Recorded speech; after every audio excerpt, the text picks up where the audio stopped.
everybody, Tekking101 here, and welcome to my final zombie powder review. This will be chapter number 27, the very last chapter of the entire series before it was discontinued. But before I continue, of course, I need to fulfill my obligation to James Hansen and confirm that I am in fact a sugary-coated, fantastical, spectacular, and legally sexual bitch. So there's that. Links below to all that good stuff.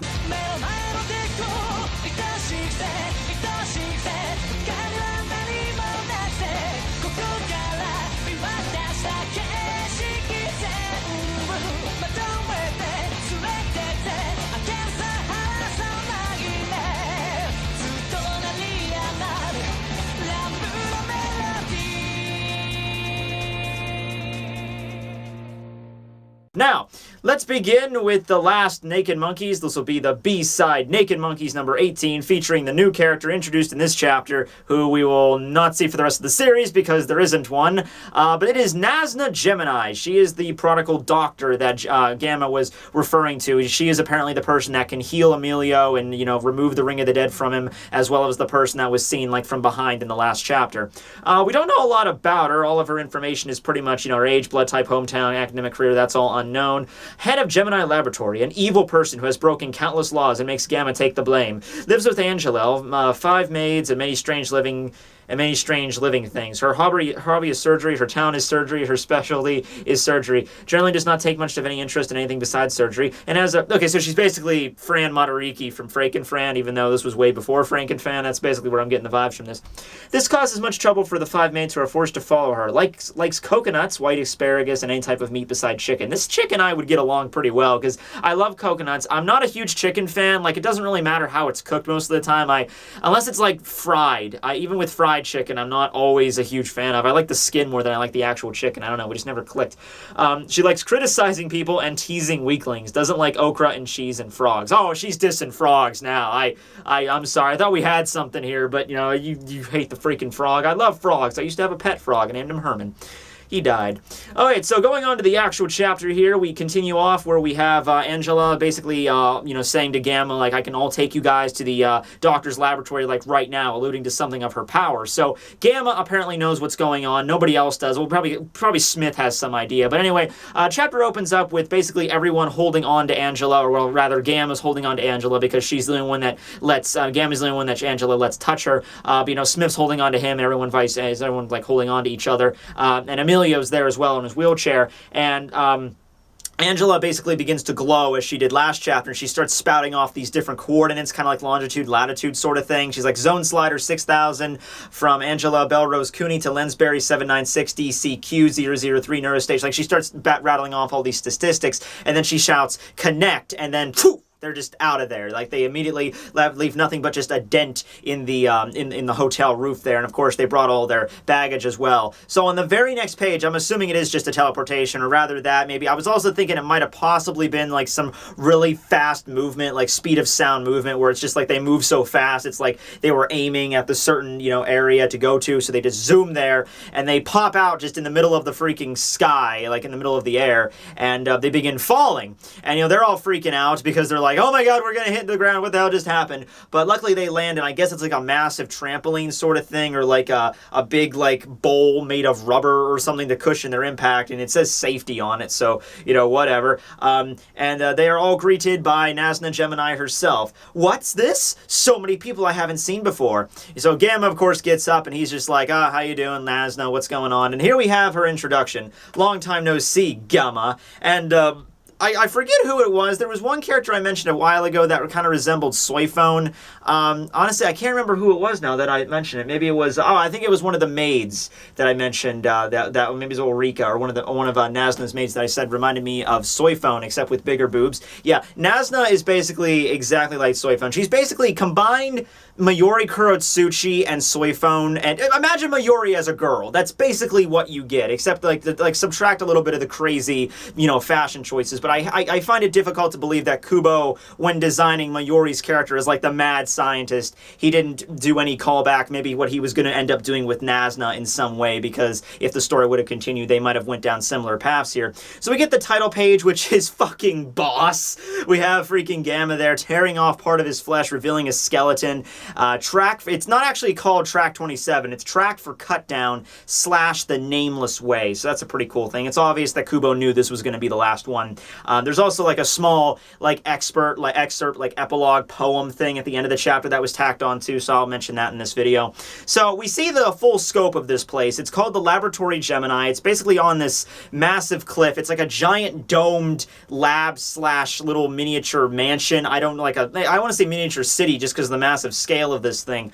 But it's basically kind of resembles Las Noches, basically, sort of. I guess you want to go with that. It's in a town called Lansbury, or maybe close to that. We get a look into the actual lab itself, and it's a little weird. We get a little, like one panel each of like this just strange shit that's just hanging out in her laboratory. And this is where they're meeting. Like, this is where like they eat dinner. Like, they're all together at this dinner table, and they're being served tea and everything, and all this shit is around them. We have a plant that can apparently speak, and he's like, hey, baby, come play with me. We have a small robot guy. We have a couple of robotic arms that are from the ceiling. We have a rocket that says to the moon in 5 minutes. And then the weirdest thing of all, we have like a glass aquarium tank sort of deal that contains a bunny girl and a bunny guy. And the bunny guy is smoking a cigarette and is just kind of talking to Wolfina like, hey, what are you looking at? You never seen big ears before?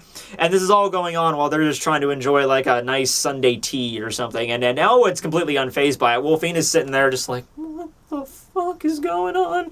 But Elwood's just like, oh yeah, sure, I'll have some tea, whatever. Maids give some tea. Elwood's seen some pretty weird shit so far. I mean, he just got teleported there by a lolly, so whatever. He's like, plant talking, whatever, I can deal with that shit. So anyway, Nasna gets down to the nitty-gritty right away. Just like, okay, what are you guys doing here? Angela even used the zone slider, which I guess was that teleportation technique that she used. So what's the big deal? Why are you here? Must be something pretty serious. And she even asks, like, Gamma's like, oh, do you want me to get you stuff? Do you want brains exchanged, organic weapons? I can put it all on your tab. So she could do some fucked up shit. That if you ever want like a kryptonic bomb or something in this universe, you could just go to her. She'd probably just toss you one that she made in 2 seconds, because that's that kind of mad scientist sort of deal. So Gamma just goes up and just says, he's about to say to her, like, well, actually, we're here because of the Ring of the Dead, but Wolfina just kind of stops him, like, halfway, and he's like, wait a second, is this the doctor you were talking about? She looks kind of young, and she's immediately, like, confronted by Ulrika, and she's like, hey, are you doubting our doctor's abilities? Well, I'll take you on right now, that kind of thing. So, obviously, Nasna's abilities are, like, really freaking good. There's no reason to doubt that, considering how Ulrika was able to basically fight Wolfina, it's like, because I'm sure that fight would have went out great. It's like, oh, yeah, I use my maid powers, and I have a tripod. We got this. But, anyway, Nasna just kind of interrupts her and is just like, just stop it. You're causing a scene. And Ulrika's just like, no, is this Ulrika or is that the other chick? I forget. Maybe I'm messing them up. Oh, it doesn't matter. Anyway, yeah, she's just like, oh, wait, Nasna, that's okay. I was just trying to, protect your honor sort of deal. And Nasna's like, do I have to alter your personality again? So, yeah, that's how that's going. But anyway, Nasna just goes right up to Emilio and just takes one glance at him, really. And Gamma's just like, do you know what the ailment is? And, once again, she just kind of looks at him, just like grabs his face and just like, yeah, it's the Ring of the Dead. Like, immediately she got it. So then she immediately takes her fist and just decks Emilio right upside the face, and as we've seen what happened with Shakaboon, any physical damage that is about to happen to Emilio or does happen to him, the Ring of the Dead will respond, because the Ring of the Dead is basically a parasitic life form. It's feeding off Emilio's life. So if Emilio becomes under any threat, at least if his body becomes under any threat, the Ring of the Dead will react, and this time is no exception. The arm that we saw basically snake its way through both Gamma that one time, and then Shakaboon begins pouring out of Emilio's mouth, headed straight for freaking Nasna. But she's got this. She's pretty kick-ass. She immediately, like, I don't know exactly what she does. We just see this kind of, she pulls out a scalpel, but the wave of damage that's done here is like a massive, she's like a freaking karate chop or some shit. But at any rate, I guess she just took out a scalpel and just cut the freaking thing down, so knocked it back down on the table, and then she takes out even more scalpels and just runs the freaking thing through. She pins it to the table, and it's bleeding everywhere, and it's there, and whatever. So the part that got hacked off, though, immediately retreats back inside Emilio's body, and the big huge arm that's like a 7-footer is just lying on this table, which they're all trying to drink tea on at the moment. So I'd be just like, yeah, I'm not gonna. I just pour it into the weird plant. I'm like, yeah, I can't drink this anymore. And then the weird plant would be like, hey, shit, I'm not good with caffeine. Probably something weird. But anyway, Nasna figures out just from this experiment, I guess, was like, no, it's about eight years deep. It's pretty bad. And Gamma just says, well, can you fix him? Can you get the ring off? And Nasna's like, yeah, no problem, but I can't put this on your tab. This is kind of like a special operation that needs to be done. So she basically points to Wolfina right away and is like, yeah, the price is this girl. She'll have to pay it off with her body. And of course, you can assume the way she said that, Wolfina immediately freaks out, like, oh, what are you talking about? I'm interested that why Nasna immediately picked out Wolfina as the person that's going to work for her, because if I don't think any one of them told them that Emilio was Wolfina's brother. Maybe she figured it out on her own. Maybe because she's a scientist, maybe she could figure out the family resemblance, or maybe someone told her in between. But it doesn't really matter.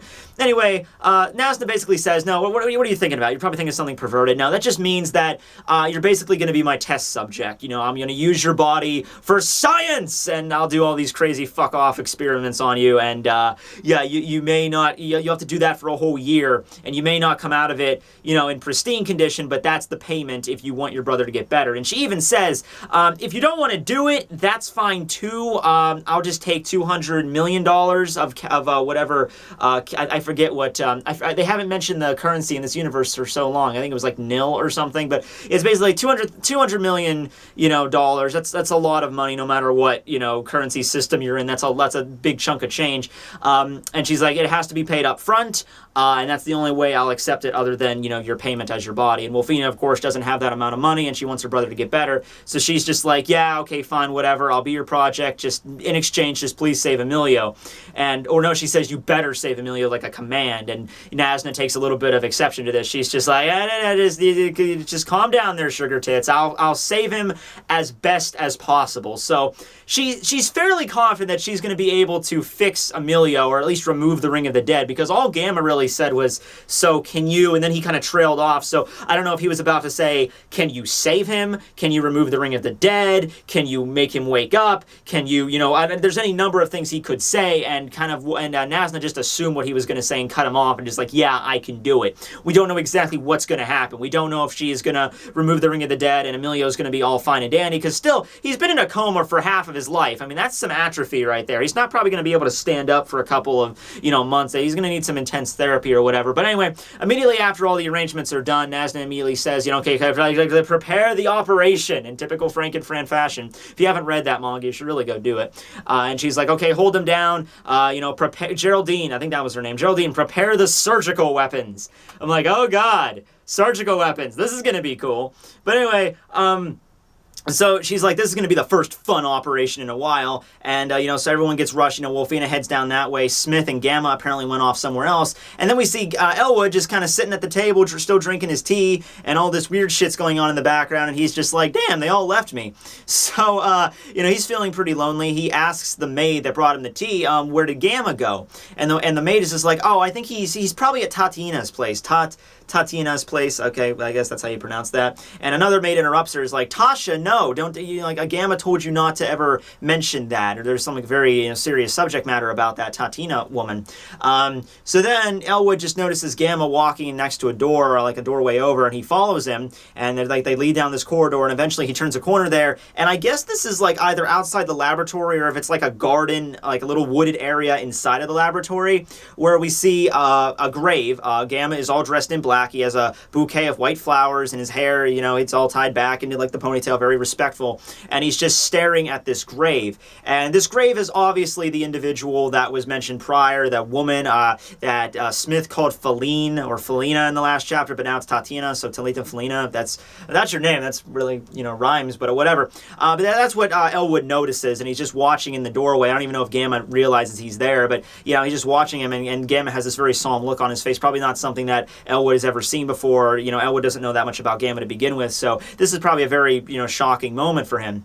So then we cut back over to the operating room, or outside the operating room, where Wolfina is on a cell phone. They're cell phones now, they exist, whatever. She's talking to her mom, who has never been really mentioned before, or whatever. She's talking to her mom that Emilio's surgery is about to get started. Yeah, I'm believing in him too. He'll get better. So then we get side in laboratory, and oh dear God, this is the high point of the chapter. I mean, there's the ending, which is the ending of like the very ending anything, but this is pretty cool too. We cut inside the laboratory, or the operating theater, where we have Emilio lying on the table, and then we have Nasna, who is wearing like an armored gauntlet with a katana, and then Ulrika, the one with the black hair, is next to her, who's wearing a freaking badass scythe blade, and then Geraldine, who's wielding a badass freaking axe, like an axe that's like a little bit taller than herself, you know, and begin operation. And that's where they end that off. That's where Emilio's story ends. That's where Wolfina's story ends, right the fuck there. I'm like, oh my god, that was... there needs to be a chapter 28 just till we see what happened with that. I mean, you ended a series with this kind of frame in your mind. I mean, that's like saying at the end of Bleach, you know, we're going to have Ichigo, you know, with huge wings and a hollow mask appearing on himself, and then Kenpachi shows up, and then he's, you know, riding a giant mech, and then the Soul King appears out of nowhere, and then that's the last scene of the entire series. You'd stare at that and be like, what the fuck happened? What the fuck is going to happen? What the hell?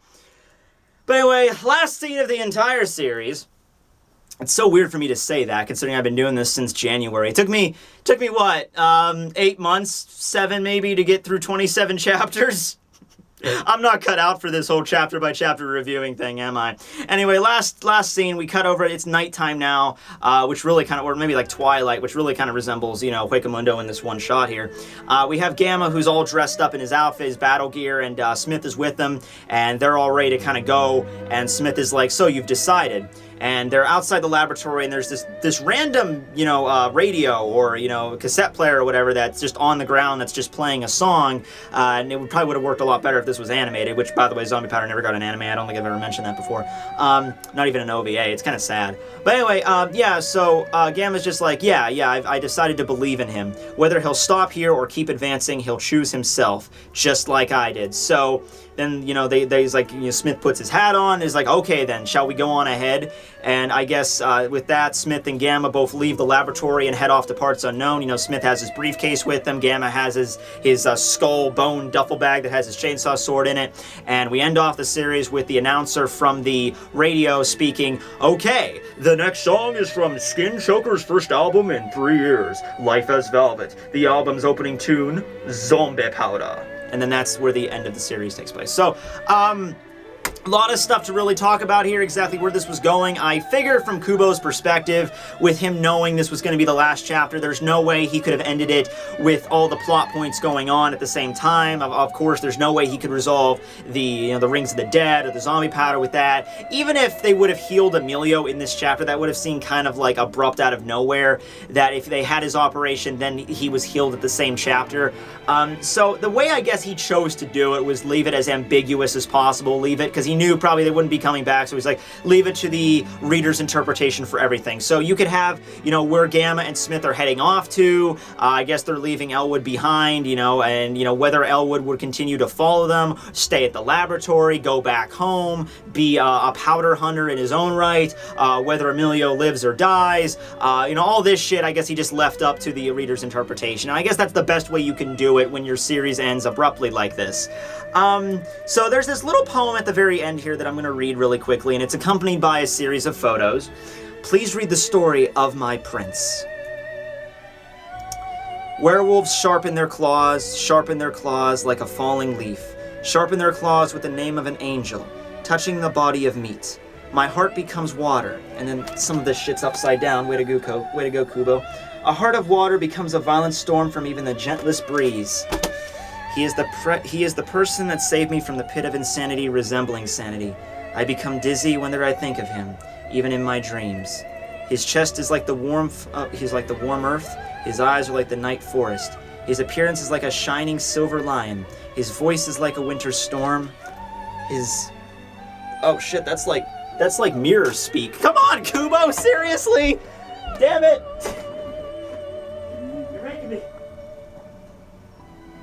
You're making me work for this. This isn't some freaking Da Vinci Code shit. Alright. Man, his hands are like a black bed. Okay, great. Well, Kubo, thanks for making me work for that last scene there. And I'll just show that in post there. My dear prince, end sleeping with the ring on, I think it is. Okay, with vertigo on. I don't know, vertigo. Okay, whatever. I don't need to understand the full complexities. It's important to mention that Kubo was in a very interesting state of mind when he wrote these last chapters of Zombie Powder. I think he started off okay, but at some point he became very depressed. His writing, I think, suffered for it, and you could kind of see that maybe a little bit in the later chapters of how he went, and there's like some vibes there where he was giving off, and I'm not sure exactly how long he took from Zombie Powder to Bleach. I know Zombie Powder ended in 2000, Bleach, of course, began in 2001, so he obviously took a couple months. I hope he got some help that he needed back then. And then eventually started up, designing Bleach and everything. Fun factoid, Rukia was actually the very first Bleach character ever designed. He wanted to draw a death god in a She-Hulk show, and he ended up with Rukia. So Rukia was the first Bleach character ever conceived. Whether he did that during Zombie Powder. And there's a bunch of characters in Zombie Powder that later show up, like Smith, and I guess Smith and Uehara can be seen as kind of a parallel there. Although Smith's glasses, he might resemble Aizen too. But then again, Uehara and Aizen have a lot of parallels, so if Smith was supposed to be, like if Aizen was supposed to be Smith 2.0, then I would understand why there's a connection to Uehara as well, but it's kind of hard not to see it. Smith's a very mysterious individual, and he wears the glasses. Maybe Kubo just likes doing that, drawing characters with glasses that have sinister motives. So anybody that wears glasses in Bleach, watch out for him. Elwood could be seen, I guess, as, it's funny, if you take Elwood and Gamma and combine them together, you kind of get Ichigo. You sort of do if you combine them together. Wolfina is probably more of Rangiku, because Rangiku, she's a main character, I'd say. Kubo focuses more on her than the other lieutenants, of course. Other than, like, Renji and Rukia, obviously, Rangiku's one of the more primary focuses. Also, with Wolfina, I keep forgetting to bring this up. Keigo Asano, the comedy relief character, his sister is basically, her design is basically taken from Wolfina. Her design is basically exactly like Wolfina's, except with minus the boobs. She has normal boobs in Bleach, but that's basically the character there. So it's very clear that he wanted to bring these characters from Zombie Powder into Bleach in a little bit of way. As I mentioned, Nasna resembles Soifun in some ways, as well as Mayuri for the personality. But yeah, there's some talks that when Bleach ends, Zombie Powder might return, and by there's some talks, I mean, it's just in the fandom, it's nothing concrete. The way I look at it is, writing manga, it's an industry. It's an industry where you need to make money.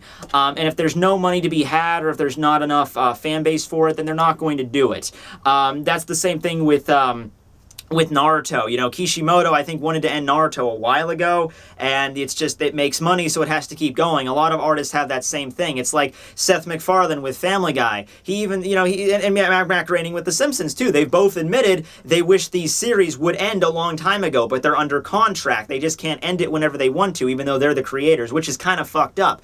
But hey, money rules the world. If there's money to be had, then it's going to continue on as long as that occurs until money starts to dip. So I don't think there's going to be Zombie Powder. I don't think it's going to continue with like chapter 28 after Bleach ends and after Kubo, takes a rest. He's like, time to get back to Zombie Powder.